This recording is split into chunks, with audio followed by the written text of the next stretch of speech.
from Earthworks. This is Matthew. He's our nursery manager. We're here today to kind of talk about Earthworks and let you guys know what we're about, what we have. Just kind of go over a few things with you guys. Anybody that are interested in plants, that are plant lovers, we want to give you, kind of educate you a little bit more. All right, so I'm Matthew, Garden Center Manager here at Earthworks, and I wanted to let you know that we are a full-service garden center.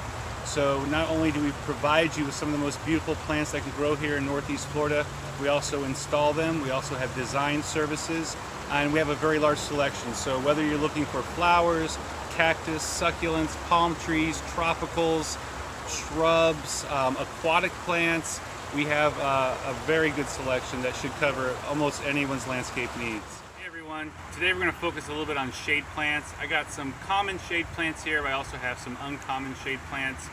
Shady areas can be difficult sometimes it's hard to get color. A lot of times we try and focus on flowers for color, but there's some great plants that you can get color from foliage. So I have a nice cold hardy Dracaena here. It's got nice long strappy leaves, very easy to grow and very cold hardy. So if you want to look for a plant that can grow in the shade or the sun, this Cordyline Red Star is a really good choice. It's a slow grower. If it gets too tall for you, it can be pruned at the top and it will grow a whole new head off to the side of it. Very easy and very dramatic.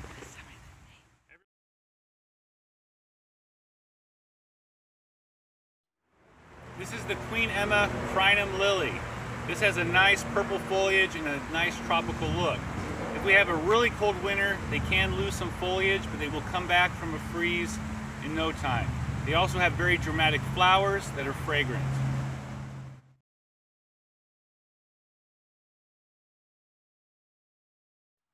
Japanese maples. They can be grown here in Northeast Florida. A lot of people try to grow them in the sun with mixed success. They're happiest in filtered light or shade. You get a lot of drama from the colorful leaves and also the texture. Excruciatingly slow growers, which can be an advantage if you want to grow them in small places. A little nook or a cranny on the north side of the house, maybe even a little bit of morning sun, but filtered light and shade are the easiest places to grow Japanese maples.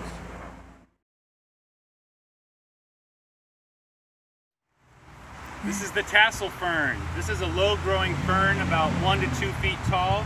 Gives you a lot of lush greenery. So a lot of times people are looking for plants to grow underneath trees like oaks and magnolias. It can be difficult to find plants that enjoy that environment, but a nice lush woodland kind of plant would be a fern, and ferns love growing underneath trees. It's evergreen, cold hardy, and very easy to grow. This is a Fatsia japonica, another cool plant to get a tropical look without being very cold sensitive. This one actually has some variegated leaves on it, which also adds a little bit of interest.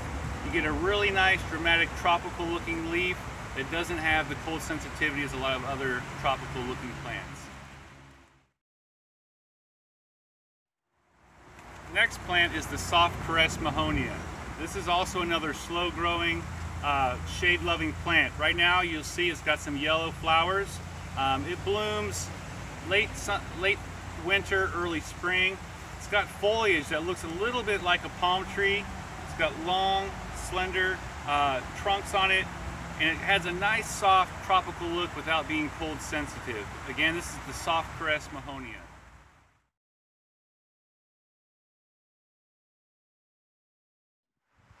So we have a lot of different types of shade plants. We don't have time to talk about every single one of them. We have lots of different types of philodendrons, alocasias, dwarf philodendrons, lots of ferns. Behind us we have more ferns, mahonia, ponytail palms, dracaenas. We have the yellow and green Song of India.